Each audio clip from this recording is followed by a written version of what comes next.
Boa noite, pessoal. Bem-vindos a mais uma live com a queridíssima Rose Gursky, intitulada Estamos informando aos seus seguidores que você iniciou um vídeo ao vivo. Ok, eu vou convidar a Rosilene Gursky para entrar. O pessoal já está entrando. Boa noite. Ah, o Mário tá aí, Mário. Que bom te ver por aqui. China Royer, são pessoas queridas, né? Ana Gageiro, enfim, tá, pessoal, o pessoal tá entrando, vou dar mais 2 minutinhos. Boa noite, China Royer. Pessoal, a Rose Gursky, vou mandar o convite para ela, também acabou de entrar aqui. Obrigado, meu amor. Entra lá, Rose. Já começa, o pessoal começa então apresentando o currículo da Rose Gursky, que é a nossa convidada de hoje, nessa série de lives. Oh, minha querida! Tudo bem? Tudo. Escutando bem, Rose? Tô assim, tu tá me escutando, Michele? Eu tô te escutando super bem, super bem. Saudades. Saudade também. Seja bem-vinda. Meu amor, eu tô entusiasmadíssima. Acho que a live de hoje é bem importante. Toca em vários pontos assim, importantes. Pessoal, antes eu queria apresentar um pouco o currículo da Rose, tá? Que compõe o corpo docente da pós em Psicopatologia, Infância e Adolescência do Hospital Santa Catarina de Blumenau. E, né, reitero a vocês que essa série de lives que eu venho fazendo são exclusivamente com os professores dos nossos cursos. E hoje a gente vai falar um pouco do capítulo da Rose no livro Sonhos Confinados, que eu tive o prazer de receber uma dedicatória linda para a querida Michele, que não tem medo de sonhos. Achei tão lindo, eu escrevi hoje de manhã cedo no Facebook, no Insta, um escrito sobre isso que eu vou ler depois aqui para vocês. A Rose, pessoal, vamos lá, o currículo da Rose. É psicóloga e psicanalista, professora do Departamento de Psicanálise e Psicopatologia da URGS, professora do PPG Psicanálise Clínica e Cultura da URGS, do PPG Psicologia Clínica da USP. Pós-doutoranda em Psicologia Clínica pela USP, pesquisadora, colaboradora do PSOPAL da USP, uma das coordenadoras do NUPEC, Núcleo de Pesquisa em Psicanálise, Educação e Cultura, da URGS, também autora do livro um livro autoral, 3 ensaios sobre juventude e violência. Lindo título, né? Publicado pela editora Escuta em 2012. Eu estou me olhando aqui, a minha filha diz assim, Pami, não faz live de óculos. E organizadora dos livros Sonhos Confinados, Sonhos Brasileiros em Tempos de Pandemia, publicado pela Autêntica e organizada pelo Christian Dunker, a Cláudia Perrone, o Gilson Iannini, de Minas, a Miriam de Bie Rosa e a Rose Gursky. Essa pandemia rendeu muitos livros, né? A gente está lançando um novo agora que deve estar quase no forno já. Depois, Retratos da Pesquisa em Psicanálise e Educação, publicado pela Contracorrente, 2020, que a gente vai fazer uma live com o Marcelo para falar desse, né? Uhum. Esse com o Rinaldo. Com o Rinaldo, então. Perfeito. E quando a psicanálise... quando a psicanálise escuta a socioeducação, aí sim, com o Marcelo. Me perdoa. Rose, publicada pela Fino-Traço Entre Osso. Pessoal, rapidamente eu vou ler o argumento, tá, da Rose, só para esquentar um pouquinho a discussão, tá bem, Rose? Certíssimo. Mas deixa eu ler o que eu escrevi para ti. Um amor. Retomando um pouco o que eu escrevi no Instagram hoje pela manhã, quando menos esperávamos, retomando um pouco a orelha do livro e algumas partes do livro que eu li. Não li o livro todo, né, Rose? Não dá tempo, a gente não vence mais. Sim. Quando menos esperávamos, o medo da morte voltou com toda a sua força ancestral. Não que esse medo houvesse partido, mas a ilusão de eternidade já nos havia entorpecido até o limite da sedução. Essas são as palavras que conduzem a orelha do livro. Sonhos Confinados, 2 pontos. O que sonham os brasileiros em tempos de pandemia, cujas palavras merecem ser sublinhadas em letras maiúsculas marcas que marcam a história de cada um de uma maneira singular e genuína. Recebido com uma dedicatória singular para a querida Michele, que não tem medo de sonhos, escrita pela adorável Rose Gursky, recebo esse livro como prova da coragem de meus colegas no enfrentamento das adversidades coletivas cuja luta participo ativamente. Confissões à parte, tenho uma denúncia a fazer. Nunca imaginei viver tamanho retrocesso. Jamais vislumbrei o retorno de barbáries que, desde a história, sabemos ameaçar a vida e o viver. Hoje teremos uma live sobre esse livro, mas saibam que não será apenas uma live. Será um testemunho, uma aposta de que o relógio que coordena o tempo da vida não transforme a vida num eterno retorno ao presente do mesmo viver. Tá? Isso eu escrevi para ti, Rose, em homenagem à live de hoje. E agora eu vou ler o teu argumento, tá, pessoal? Relembrando o título, né, da live de hoje, Sonhos, Psicanálise e Política em Tempos de Pandemia. Tá? Articulação dos textos de Benjamin com a escuta psicanalítica, com a política e com os sonhos nos levou, em 2019, à proposição da oniropolítica. Uma estratégia de análise ético-política que busca esburacar, repito, esburacar os discursos chapados da atualidade, portanto, chapados, a gente poderia tomar hegemônicos, ou sem furos, né? Eu acho bonita a palavra que tu utilizou, esburacar. Um modo de resgatar a complexidade do pensamento e uma tentativa de construir um caminho passiva de oferecer múltiplos sentidos em meio ao achatamento do pensamento. E aí, obviamente, quando eu leio isso, eu lembro automaticamente, sabe de quem? Da Hannah Arendt.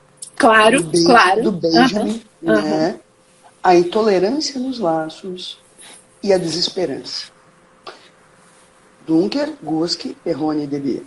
Resgatar os sonhos e sonhar, assim como o adormecer e despertar. E lembro que semana que vem eu tenho a live com o Mário Eduardo sobre o livro dele. E amanhã o lançamento aqui, né? Presencial. Já é amanhã. É amanhã já. Tu vai ter uma semana de sonhos, então. De sono e sonhos. Sim, de sono e sonhos, né? Bom, né? Resgatar o sonho, sonhar assim como o adormecer e o despertar, pode operar como uma forma de resistência. Olha que lindo.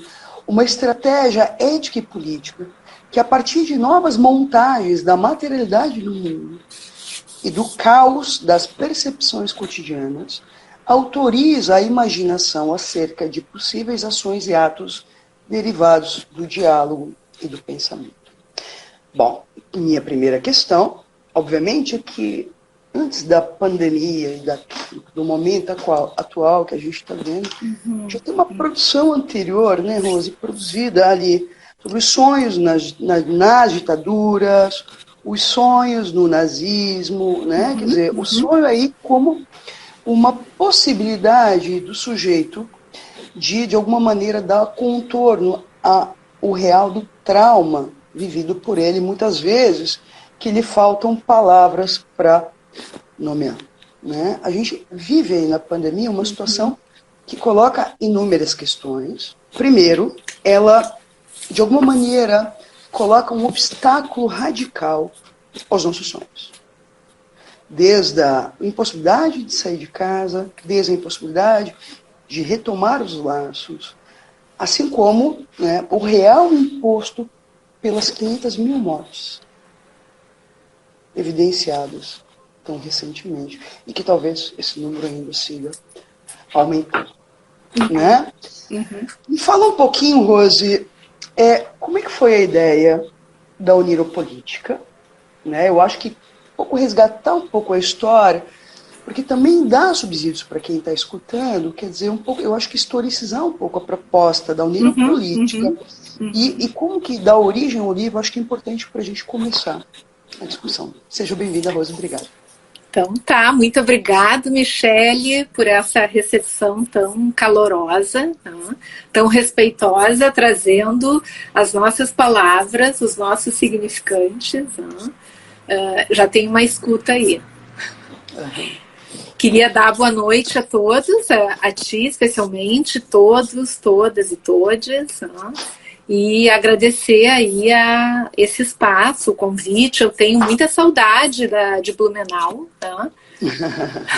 Dos nossos encontros calorosos, os nossos jantares. Tá? Sim. Mas em seguida a gente retoma isso. Claro, tá? Torcemos para que isso aconteça. Todos vacinados, né? Com 3 doses em seguida, aí retomamos. Bom, Michele, é uma história longa essa, né? Eu acho que tu coloca bem, porque quando chegou a pandemia, em março de 2020, nós já tínhamos um trabalho anterior com a Oniropolítica. Tá? E tem um trabalho ainda, talvez um pouco mais anterior, que já fazia parte do nosso desejo. Quando eu me refiro nosso, eu estou falando do NUPEC, tá? Que tu já colocou aí, que é o Núcleo de Pesquisa em Psicanálise, Educação e Cultura aqui da URGS, onde eu tenho a parceria da colega Cláudia Perrone, né? Que está comigo em todas essas ações. A Cláudia tá assistindo aqui lá? Como? A Cláudia tá assistindo a live agora? Certo? Não sei te dizer. Hoje foi um dia Cláudia, se tiver, dá um oi aí para nós. Sim, a Cláudia escreve comigo o capítulo, né? E organiza também o livro, mas enfim, vou tentar ser breve um pouco nessa pré-história para a gente poder falar um pouquinho mais da pesquisa em si. No NUPEC, eixo 3, onde até há pouco tempo o nosso eixo se chamava Psicanálise, Educação, Adolescência e Socioeducação, o nosso campo de pesquisa principal era a política socioeducativa, ou seja, os meninos e meninas chamados em conflito com a lei, né? Que supostamente teriam cometido atos infracionais. Bem, trabalhando já há um bom tempo, né, no eixo 3 do NUPEC, com a articulação da escuta psicanalítica e o que a gente sempre chamou os efeitos éticos metodológicos da nossa leitura dos textos do Walter Benjamin, nós vínhamos já ao redor da construção de dispositivos de escuta nessa política pública socioeducativa. E aí vínhamos trabalhando com as rodas de conversa. Rodas de conversa, rodas de rap, ritmo, adolescência e poesia, né, com os adolescentes. E a partir das falas deles e de uma escuta nossa que identificava um ambiente de muita aridez, né? As vidas secas, como diz a Miriam Rosa, Miriam Debian. Nós fomos ali escutando uma dificuldade de que eles pudessem falar do seu futuro, do seu amanhã. E aí acabamos então construindo as rodas de sonhos. Isso final de 2018, início de 2019, num diálogo claro, já... que lindo, né? Porque isso, quando estoura a pandemia, vai tocar na impossibilidade atual de sonhar. Exatamente. Perfeito. Só que esses eram sujeitos com uma história social já muito marcada, né? Claro. Por exemplo, uma frase deles muito interessante, dona, né? Que é como eles costumam chamar as mulheres, dona. Aqui a gente não tem muito como sonhar, né? Quem sonha demais não acorda. Suas definições sobre a vida, a nossa vida é matar ou morrer, não tem nada muito diferente disso. Então, enfim, dá para sentir essa aridez toda, né? Os adolescentes são o nosso futuro. Eu acho que é bonito, né? Sabe qual é a cena que me veio quando quem dorme demais não acorda? A cena do filme A Vida é Bela. Sim. Em que o menino fica completamente poupado Sim. do traumatismo e do real imposto à guerra, né? E que também coloca, também, quer dizer, como se, diante de uma catástrofe, ou o sujeito, de alguma maneira, fica completamente alheio ao que está acontecendo, de alguma maneira tem esse convite, que a gente poderia pensar hoje a partir do negacionismo. Sim. Né? Não está acontecendo, é uma gripezinha, percebe? Lembra um pouco essa cena, assim, quer dizer, isso tudo que está acontecendo aí, coisa de comunista, coisas do tipo, e de outro lado, quer dizer, né, um sujeito que também é invadido, né, por essa catástrofe de uma maneira avassaladora, né, porque eu acho que essa sensação de invasão, ela se coloca de uma maneira bem importante. Sim, eu acho que tem o desmentido aí, né? Isso que tu coloca, que é o não reconhecimento da crise, da gravidade, do fator traumático. Tem a dimensão traumática, a gente não pode dizer que para todos foi assim, mas tem uma condição traumática desse evento da pandemia. Mas, enfim, então nós começamos lá com as rodas de sonhos, e quando chegou o início de 2019, eu e a Cláudia traumatizadas um pouco com os efeitos pós-eleições, né? E, enfim, refletindo um pouco o sentimento do NUPEC, né? Eixo 3, a gente vinha já num trabalho de parceria com a Miriam, especialmente eu no pós-doc, no Pesopol. Tá fazendo pós-doc com ela? Sim, estou. Com o Gabriel, com a Marta Cerruti, com o pessoal? Todo mundo lá. Lindo, Gabriel, querido, que eu sei que tem sido habituê aqui, né? Sim, o Gabriel fez 3 lives aqui com a gente. Sim, ótimo. Ele esteve há pouco tempo aqui com a gente no programa também. Sim. Mas então, Eu adoro o Gabriel, é um lindo. Sim, Gabi, sim. Te amo, ó. um querido. Numa dessas nossas idas a São Paulo, que a Cláudia estava comigo também, como eu costumo dizer na USP, né, até o café é lugar de trabalho. Então, num cafezinho com o Christian, a gente falando um pouco da nossa angústia com toda o que tu colocou aí, com um pensamento chapado, com uma certa já instalada banalidade do mal, que é justamente a ausência da possibilidade do pensamento, do pensar livre, né? Com a polarização crescente, com muitas situações de violência, já com políticas de morte, a gente pode dizer assim, né? Vou fazer um parênteses, acabamos elegendo em 2018, né? Não estou dizendo que fui eu e tu, mas, digamos, a sociedade brasileira. Claro. Um político que ao longo de 30 anos não se associou, né, com questões relativas a políticas de vida, né? Pelo contrário. Claro, ao contrário. Então, isso tudo foi construindo um caldo. Tanto que era tido como um palhaço, né? Ele era motivo de piada, sim. E muitas agressões às minorias, né? A questão do armamento, enfim. E falas aqui que a gente poderia passar a live toda.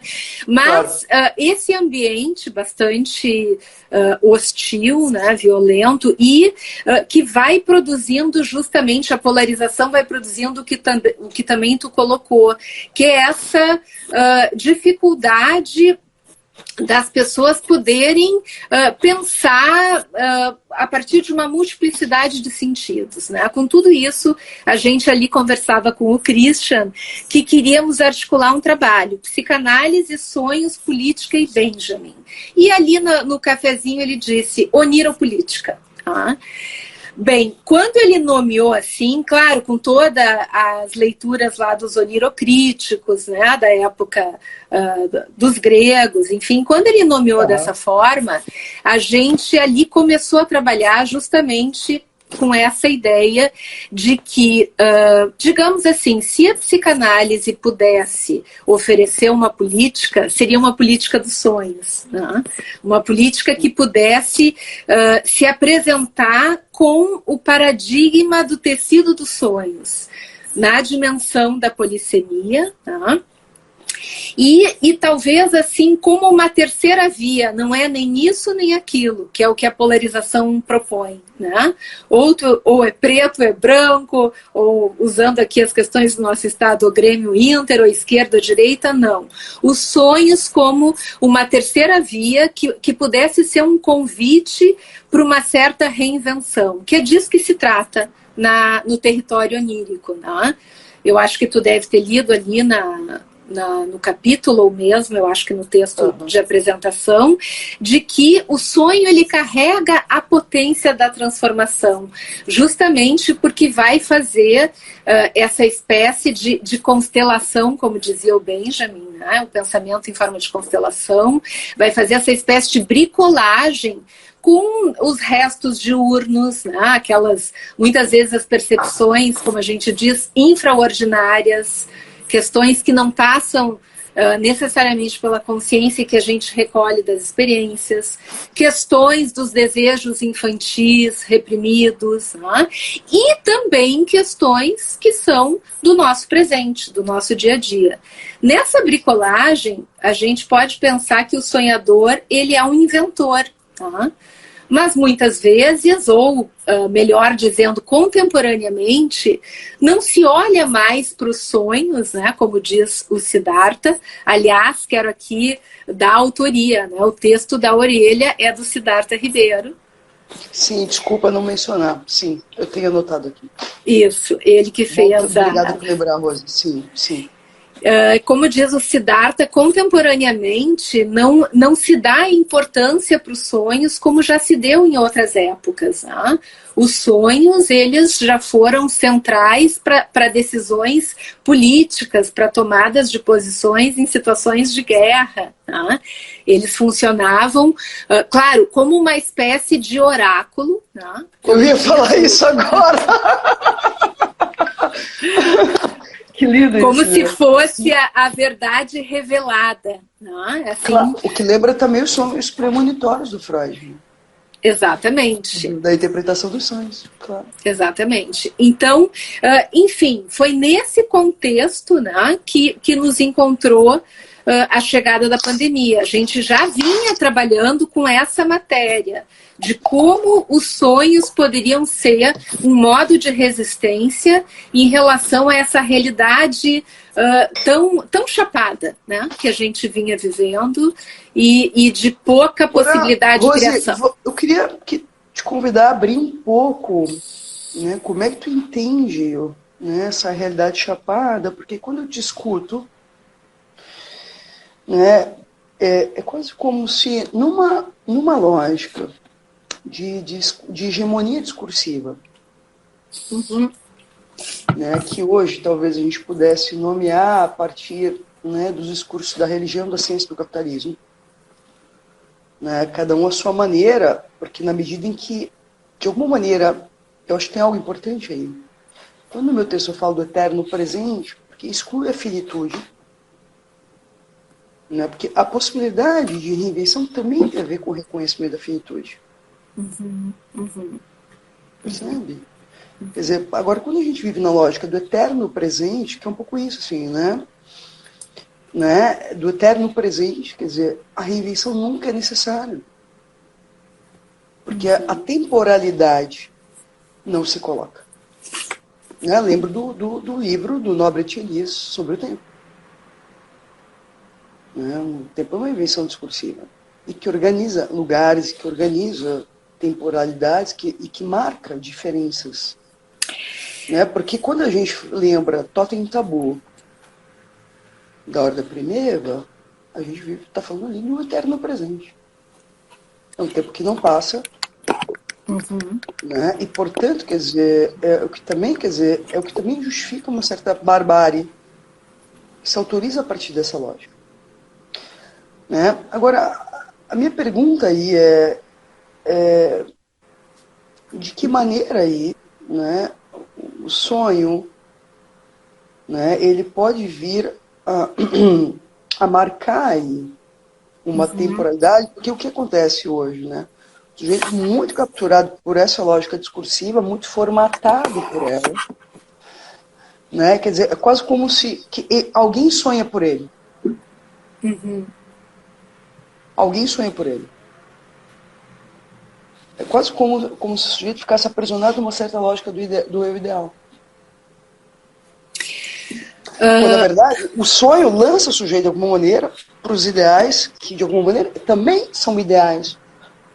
Ou subversões, que pode vir a fazer furo. Eu gostei muito da palavra que tu utilizou. Esburacamento. Achei lindíssimo. Uhum. Fazer furos nesse outro total, sem barra, nesse outro sem furos, sem faltas, nesse outro que tem uma verdade absoluta. Percebe que a gente volta de novo lá para Toque do Tabu? E é o que também justifica esse retorno absurdo a uma certa roubada. Sim, eu acho que tu traz aí muitos elementos, né? Vou tentar... Não, fala o que te ocorre, a ideia é a associação livre mesmo. Sim. Bom, eu acho que primeiro é importante, né, isso que tu trazias das premonições. Eu acho que teve, então, esse Só um pouquinho, tempo... Thiago Júdice, está um pouco baixo? Eu aumentei o volume aqui, o meu, pessoal, talvez fosse o meu. Tá bem o volume? Por favor, escrevam aqui. Tá bem o volume? Todos escutando bem? Isso é importante, tá? Tu tá me escutando bem, Rosa? Eu também tô escutando bem. Eu tô te escutando muito bem. Bom, eu vou aproximar o microfone para garantir, então. Até vou ter que... Tá, vou ter que baixar um pouquinho aqui, mas ok. Vou lá. Peraí que agora a gente tá bom, não tem mais... O pessoal tá dizendo, tá bom. Então... Tá bom, tá. Não, agora eu perdi o ponto que eu ia, mas o que eu ia só retomar. Desculpa, Rose, desculpa, tá? Não tem problema. Teve o tempo, então, em que o sentido dos sonhos era justamente o sentido premonitório e vaticinal. Tá? Então, o sonho operava um certo vaticínio em relação ao destino, o que iria acontecer, por isso as tomadas de posição. A grande virada que o Freud faz, né, é poder trazer o sonho para uma dimensão de estudo científico. Então, o sonho tem um sentido, mas o sentido está no desejo dos sujeitos. Tá? Aí, chegando um pouco na questão das temporalidades. Eu acho que uma coisa interessante é que o futuro vem primeiro nos sonhos, né? E daí, quando eu falo disso, eu me refiro aos sonhos noturnos e aos sonhos no sentido do sonhar. Né? Bom, mas antes vinha como uma adivinhação. Tá? E a gente pode pensar que com Freud... Não uma adivinhação, uma premonição, uma determinação. Uma premonição que daí os onirocríticos faziam adivinhação. Né? Perfeito. Sim. Interpretavam adivinhando a partir daquilo que o sujeito trazia. Mas, a partir do Freud, então, vem essa questão da construção. Bem... Acho que uma coisa importante também dentro dessa conversa que a gente está fazendo e que é um pano de fundo muito forte desse nosso trabalho com sonhos é esse diálogo com a dimensão da polissemia, da multiplicidade de sentidos. Tá? A gente sabe que nos totalitarismos a primeira questão que morre, né, é justamente essa possibilidade da multiplicidade de sentidos. Né? Bom, então, dito isso, quando tu... Claro, justamente porque é um discurso sem furos, né? Como? Exatamente. Justamente porque é um discurso sem furos. Exatamente. As práticas fascistas, né, nazistas, enfim, depois a gente fala um pouquinho do livro dos sonhos do Terceiro Reich. Mas, deixa eu retomar aqui, retomar na cabeça. Vai, Rose, vai.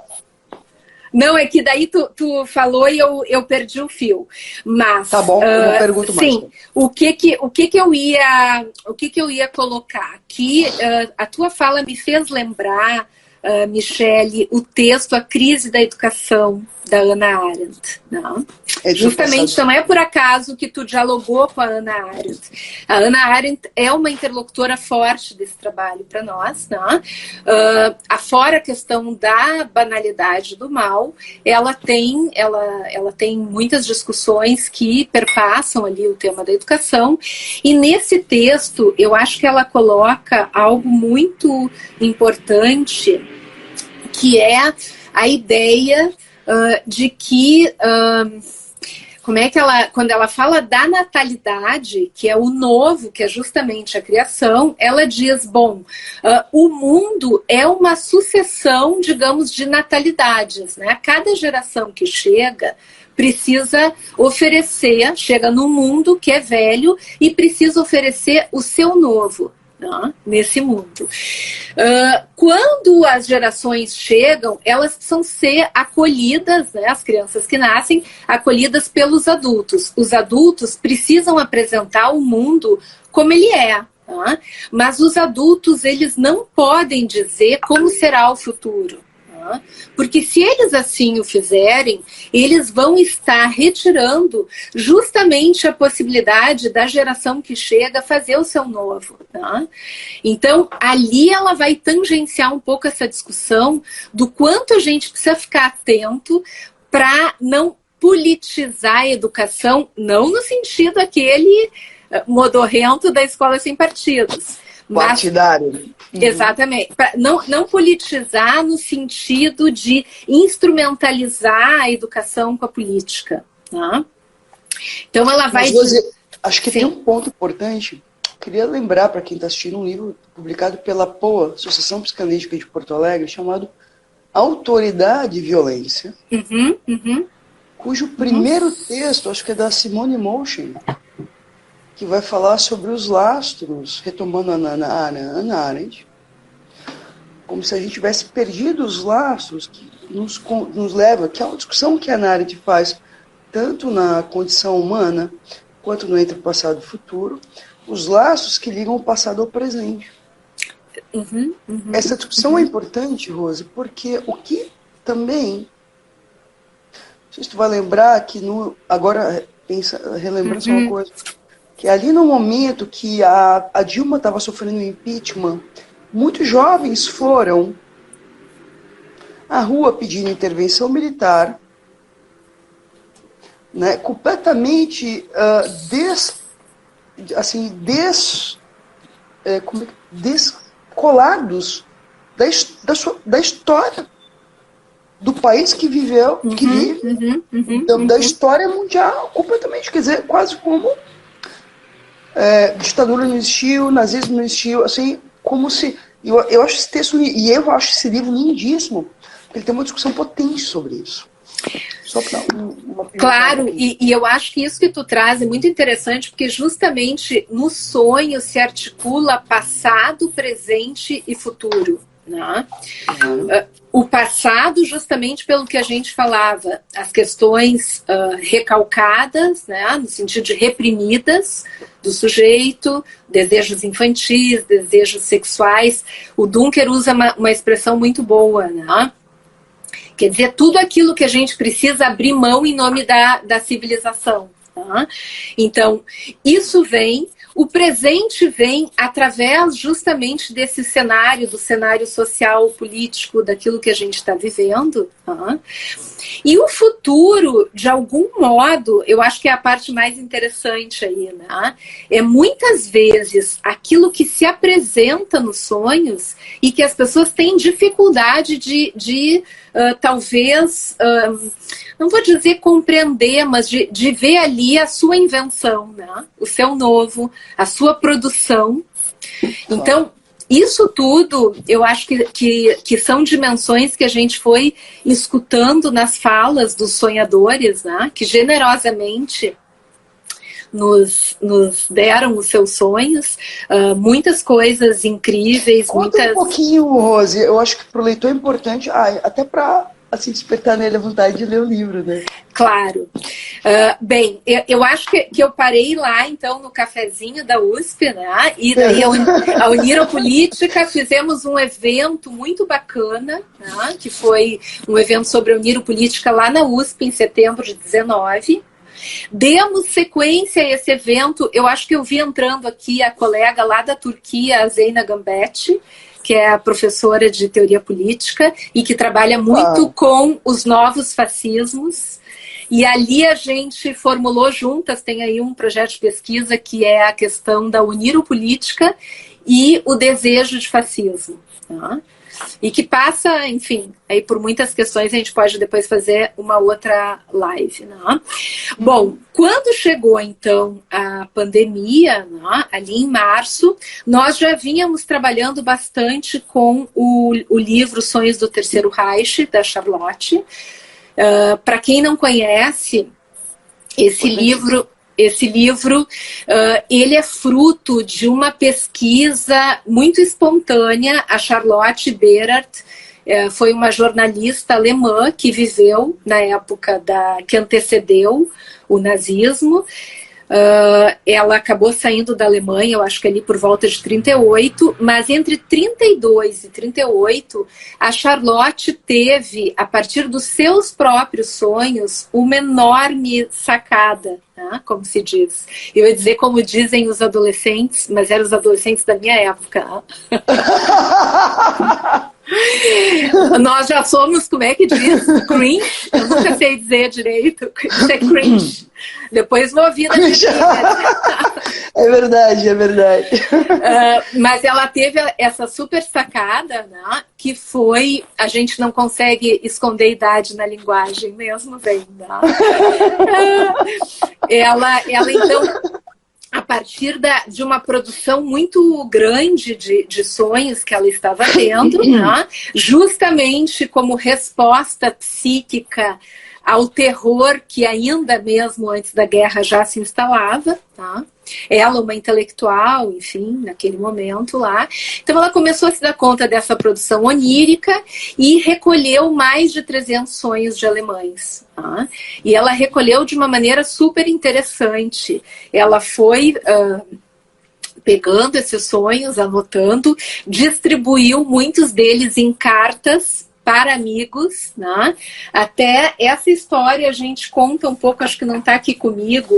Tem um dossiê da CULT de fevereiro que se chama Sonhos Aprisionados e que foi o primeiro momento em que desse ano, fevereiro de 2021, organizado pelo Gilson Iannini, e tem textos de todos nós, e ali a gente conta um pouquinho essa história. Tá aqui, ó. Não sei se conseguem. Sim. É muito legal porque tem a parte gráfica toda da Márcia Tiburi, são desenhos lindíssimos. Né? Mas então ela reuniu, quer dizer, primeiro ela distribuiu esses sonhos, né, mandou para muitos amigos, e ela foi para Nova York. Parece até que no exílio em Nova York acabou se encontrando com a Hannah Arendt, trabalharam um pouco juntas. Né? E na década de 60 ela reúne esses sonhos e lança eles. Tá? Bom, e assim, claro, não vou dar spoiler aqui do livro, né? Agora, só um ponto que me veio, né? Quando falou na Hannah Arendt, para quem quer conhecer um pouco, né? Assim, que é o ponto de partida, veja o filme, né? Sim, sim. É lindíssimo, ajuda muito a pensar. Quando ela fala da questão, isso está na condição humana, quando ela fala da transformação da cultura em entretenimento. E uma cultura que é consumida como objeto. E ela diz que essa cultura desaparece. Sim. Né? Isso também tem a ver com o desaparecimento da capacidade de pensar hoje. Claro, que tem a ver com... Porque o que eu acho que é lindo na história do sonho, que é quase como a capacidade de pensar desaparece. Mas isso que fica recalcado retorna no sonho. Também como um pensamento às avessas. Sim, sim, sim. E esse sofrimento todo que a objetalização, não é só a relação com os objetos, mas também é a objetalização dos sujeitos, né? Num laço social, como a gente tem discutido em vários lugares aí, um laço social tão impregnado pelas teses neoliberais, né? Claro, que o sujeito consome, mas também é consumido pela própria. Exatamente, exatamente. E aí eu acho que entra uma dimensão de todo esse arcabouço de trabalhos com os sonhos que a gente vem fazendo, que é a ideia do sonho como ainda um lugar para o sujeito, sabe? Ainda um lugar para o desejo. Tá? Isso foi muito interessante, muito rapidamente, porque as pessoas iam dizendo, na medida que iam escrevendo, né, os seus sonhos, elas mandavam muitas vezes por WhatsApp, por e-mail, ou eventualmente algumas pediam para conversar, né, de viva voz. E aí a gente brinca que assim como tinha os escrevedores de cartas, né, eram os escutadores. Que os escutadores de sonhos que faziam esse trabalho, os pesquisadores, né, do grupo. Aliás, tenho que dizer que a gente teve mais de 80 pessoas envolvidas na pesquisa, né, porque foram vários grupos, o grupo do Gilson, da UFMG, o grupo do Dunker, o grupo da Miriam, da USP, o nosso aqui da URGS, a Carla Rodrigues, da UFRJ. Isso foi muito interessante também, né? Ver, digamos, vários núcleos de pesquisa em psicanálise, né? Que é uma alegria a gente poder ampliar, né, o nosso território também na universidade, batalhando, construindo, né, esse espaço junto à sociedade também. Agora, Rose, e o que fica de... Né, a gente tem ainda uns 15 minutos ainda, 15, 20 minutos. O que fica aí, o que ficou aí para vocês assim, um pouco do desenho do livro? O que vocês escutaram a partir dos sonhos, né? Fala um pouquinho, assim, o que puderam discutir entre vocês a partir disso, quer dizer, que elaborações oníricas vocês, pesquisadores, fizeram a partir da escuta ou a partir do acolhimento dos sonhos desses sonhadores, em tempos em que tanto o pesquisador quanto sonhador estão no mesmo momento histórico e na mesma lógica. Sim, isso os escutadores muitas vezes falavam até emocionados, né? Que as pessoas relatavam. A gente está falando lá do início da pandemia, né? O tempo passa e às vezes a gente esquece. A tensão era muito maior. Toda a tensão naquele primeiro tempo, a grande coleta dos sonhos, ela se deu ali de abril até agosto, setembro, que foi talvez o momento mais tenso, onde havia todo um estranhamento, uma reação traumática a essa novidade terrível que nos colocava numa posição de absoluto não saber, né, em relação ao que estava acontecendo, ao que ia nos acontecer. Então, eles relatavam de maneira muito emocionada. Sim, mas a identificação. Que é uma novidade que não tem isso a ver com a pandemia, que tem a ver com a questão da eleição do Bolsonaro em 2018. Uma das questões que a gente então foi vendo é que os sonhos, eles vinham muito impregnados, né, por toda a crise, digamos, sanitária, junto com a crise política. Então, isso se misturou muito, isso realmente se misturou bastante. E aí, o que eu te diria, assim, é que como eram vários grupos, né, vocês vão ver depois no livro, cada grupo foi trabalhando os sonhos de uma forma diferente. Era a psicanálise, mas também com as suas metodologias flexionadas com os interlocutores. Então, no nosso caso, meu e da Cláudia, aqui com os pesquisadores do NUPEC, a gente trabalhou muito essa interlocução com a política. Tá? Uma das questões que a gente achou assim muito interessante, né, pensando em relação à questão de poder levar a escuta para outros espaços da sociedade, a escuta psicanalítica, e o tema dos sonhos, que é um tema fundamental para a psicanálise. Por outro lado, poder levar a pesquisa em psicanálise, como a gente sempre diz, além dos muros da universidade, para esse diálogo com a sociedade. Extramuros. Extramuros, exatamente. Né? Então, o que a gente achou é que as pessoas iam, assim, assinalando, muitas vezes, nossa, que coisa boa, eu estou prestando atenção agora nos meus sonhos. Eu sonhei com algumas coisas que tinham me acontecido. Posso contar uma passagem? Claro, linda, claro. Um livro do Flávio Ferraz. Sabe o Flávio Ferraz de São Paulo? E que ele...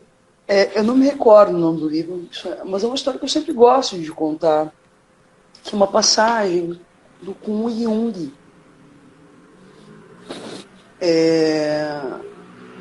Em que Jung recebe um paciente, um médico, né, que diz, eu quero me tornar um psicanalista, né? E é interessante assim, né? Porque olha o quanto é atual. Eu que coordeno o curso de pós-graduação. E tu também está à frente de cursos de pós-graduação também. E sabe, quer dizer, quantas pessoas querem ser psicanalistas achando que é fazer um curso vale, tá aí, bom, vai sair dali o psicanalista. Sim. Mas olha que linda a condução do Jung. Né? Ele recebe esse paciente que é um médico que tinha uma vida perfeita. E aí ele diz, eu quero ser um psicanalista. E Jung diz, você tem uma questão de análise? Primeiro passo para se tornar um analista é começar uma análise. Uhum. E ele diz, eu não tenho uma questão. E Jung faz uma aposta. Ele diz assim, você sonha? Ele diz, não. Eu não lembro o nome do livro hoje, mas esse livro do Flávio Ferraz me marcou profundamente por essa retomada de um relato histórico da história da psicanálise. E aí, olha a aposta que o Jung faz. Ele diz, não sonhe, porque veja, alguém que está numa vida muito formatada, de fato, não sonha, não tem espaço para sonhar.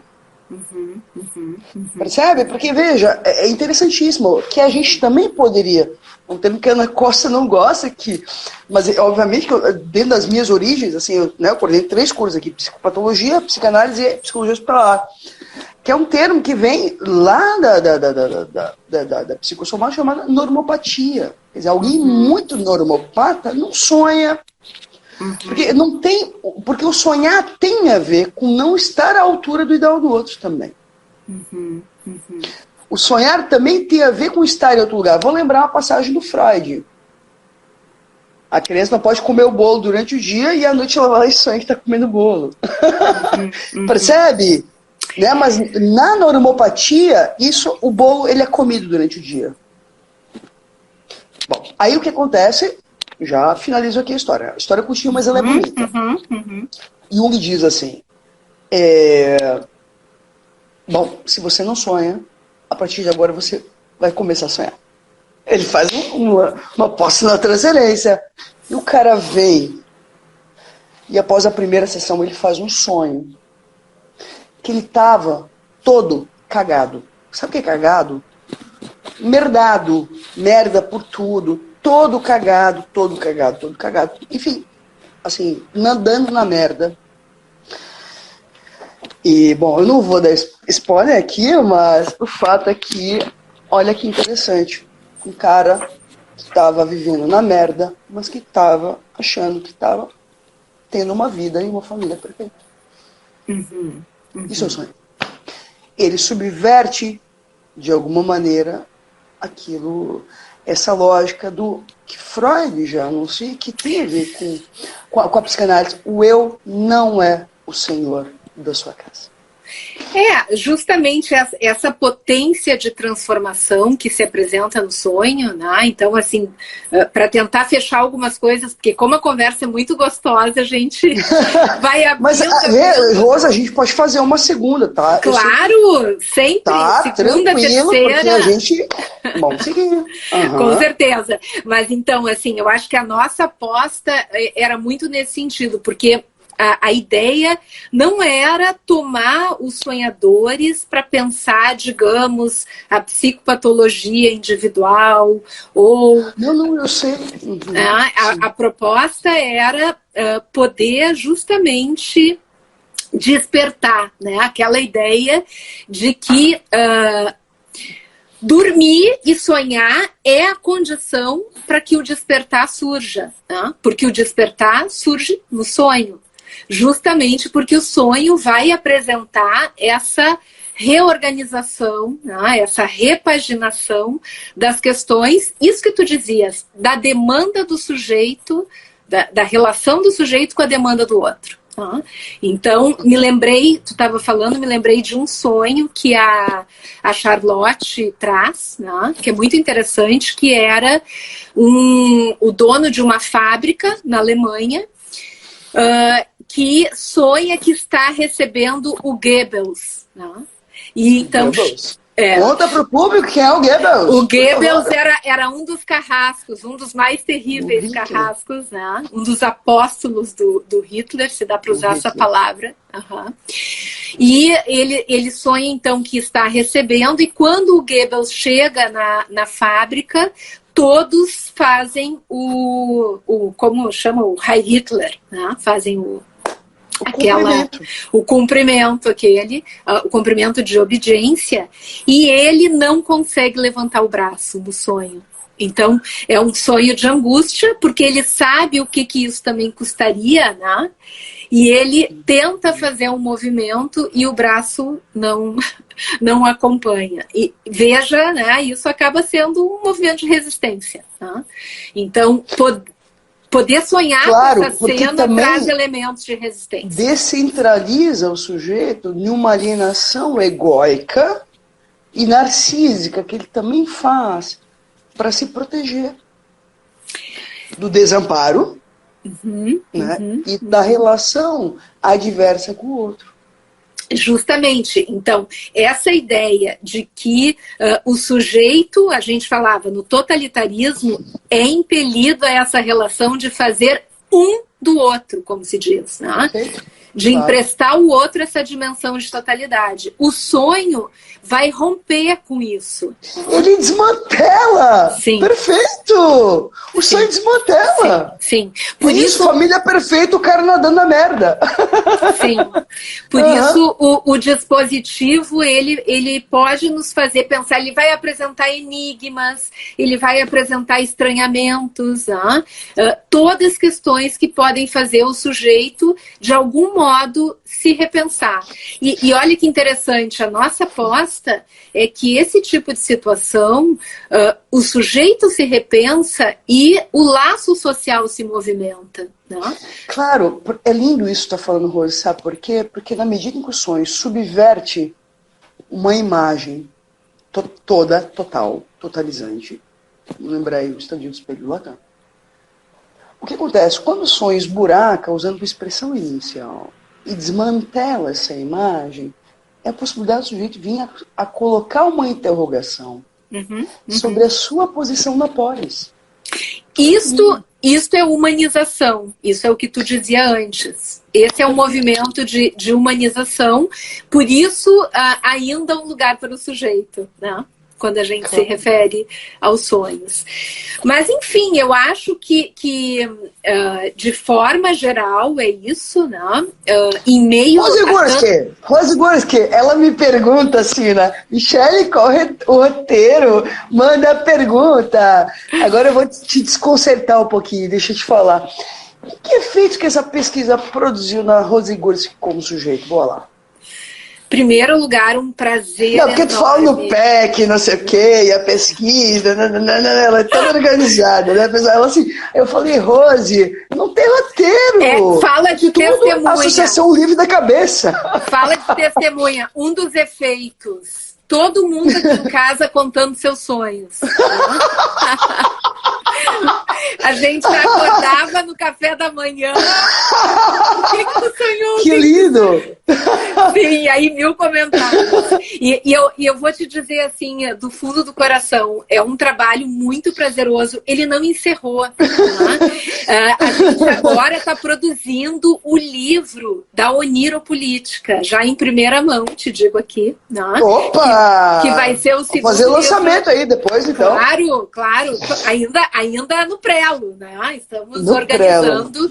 Mas esse livro, a gente estava começando a organizar ele quando chegou a pandemia. Então, a gente interrompeu, né? E agora retomamos. Então, por isso eu digo, a gente não parou de trabalhar, né, com a temática. Eu acho que a gente vai ter muitos anos aí de trabalho. É uma delícia trabalhar nessa articulação Freud-Benjamin. A gente está dando, aliás, uma disciplina, amanhã de manhã tem aula, USP, URGS, os PPGs, que é justamente Oniropolítica, Flanery, escuta Flanery, psicanálise e Benjamin. Escuta Flaner. Sim. Então, essa é outra. Mas eu acho que no trabalho do livro, quando a gente fizer a live do livro Socioeducação, vai dar para falar um pouco sobre isso. Né? Isso. E só vou retificar que talvez tu não tenha lido bem a minha dedicatória, porque a minha letra é muito feia, para Michele, que não tem medo de sonhar. Talvez a minha letra seja muito feia e tu não conseguiu entender. Vou provar para vocês como é um S ali no final. A controvérsia. Mas vamos manter no equívoco? Vamos. Eu acho que é bom manter no equívoco, a gente não precisa. Então ficamos sonhar por aqui. E escrever sonhos. Pessoal, é um prazer. Rose, opa, eu fui aqui botar aqui o microfone.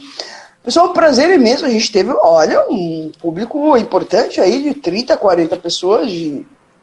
Uma live de quinta-feira, tá de bom tamanho, tá, pessoal? Na semana que vem, em breve, retomo uma live com a Rose Gursky sobre um outro livro, né, que foi um tanto...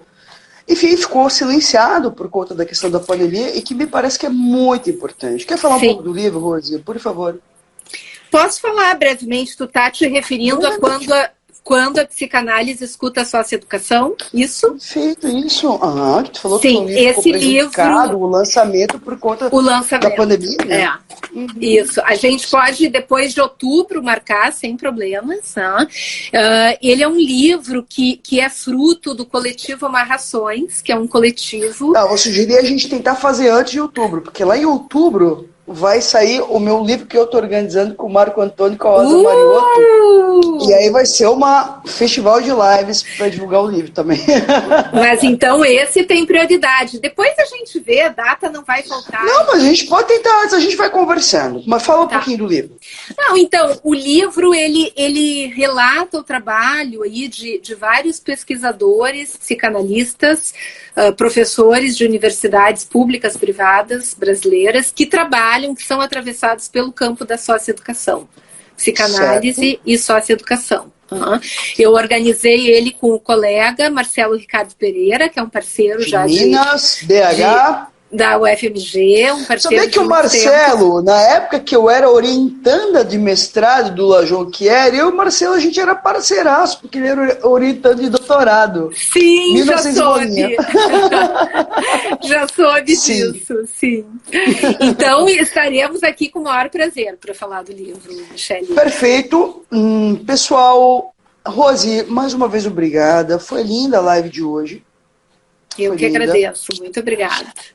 Acho que deu para assim, apresentar um tanto o livro. O livro está lindo, gente. Eu acho que assim, é um livro assim, que, como eu disse inicialmente, que é um livro de resistência e que aposta aí na potência subversiva dos sonhos, né? Como uma forma de alguma maneira, participação, intervenção e subversão do sujeito nas questões colocadas pela lógica do discurso atual. Tá, Rose, obrigada a todos, pessoal. Tchau, querida. Assim, tchau, gente. Né, a live vai ficar gravada no meu canal do YouTube, agora no Instagram, né? E aí depois a gente combina a próxima live para falar do outro livro, tá bom, Rose? Beijo. Tchau, querida. Tchau, querida. Até breve. Saudade, meu amor. Saudades. Ó. Tchau, tchau. Beijo. Tchau, beijo.